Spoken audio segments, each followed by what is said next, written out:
নমস্কার বন্ধুরা, আজকে আবার নতুন আরেকটি রেসিপি নিয়ে আপনাদের সামনে হাজির হলাম। ইলিশ ভাপা। খুব সহজ পদ্ধতিতে আপনারা এই ইলিশ ভাপা করতে পারবেন। আমি সেই পদ্ধতিগুলো পরপর আপনাদের কাছে তুলে ধরব। আমি এখানে 5 পিস ইলিশ মাছ নিয়েছি। সেই পরিমাণ যা অনুযায়ী মশলা লাগবে, কিছু মশলা সেগুলো আমি এখানে সাজিয়ে রেখেছি। এরপর যা যা নেব আপনাদের আমি পরপর পরিমাণ মতো বলে দেব। 2 চামচ সর্ষে বাটা নিয়েছি,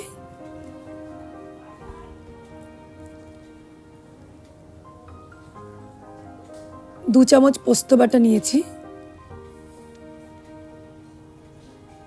2 চামচ জিরের গুঁড়ো,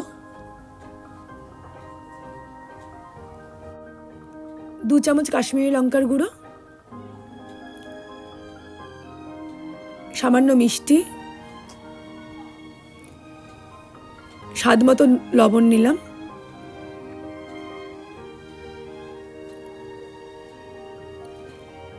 আমি এখানে 4টে কাঁচা লঙ্কা নিয়েছি। আপনারা যে যেমন ঝাল খাবেন সেই অনুযায়ী আপনারা কাঁচা লঙ্কা নেবেন।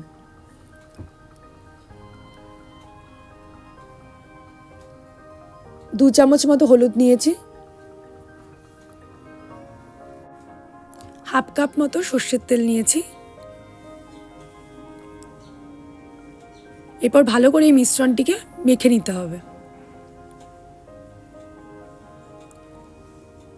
এরপর মাছের পিসগুলি দিয়ে ভালো করে মাছের পিসগুলির গায়ে যাতে মশলাগুলি লেগে যায় সেগুলির দিকে খেয়াল রাখতে হবে।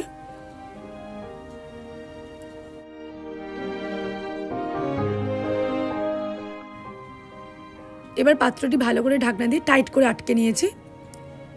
প্রেসার কুকারে আমি আগে থেকে জল নিয়ে নিয়েছিলাম। তার উপর একটি স্ট্যান্ড বসিয়ে তার উপরে পাত্রটি বসিয়ে দিলাম।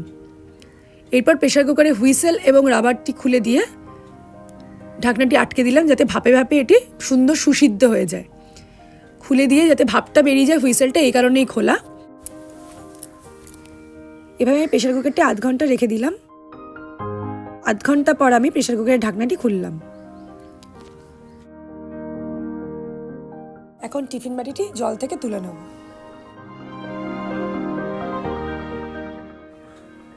টিফিন বাটিটি খুলব।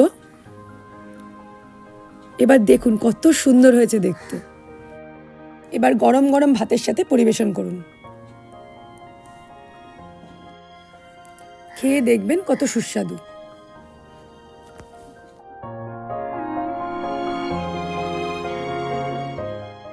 আমাদের অবশ্যই কমেন্ট করে জানাবেন আপনাদের এই রান্নাটি কেমন লাগলো।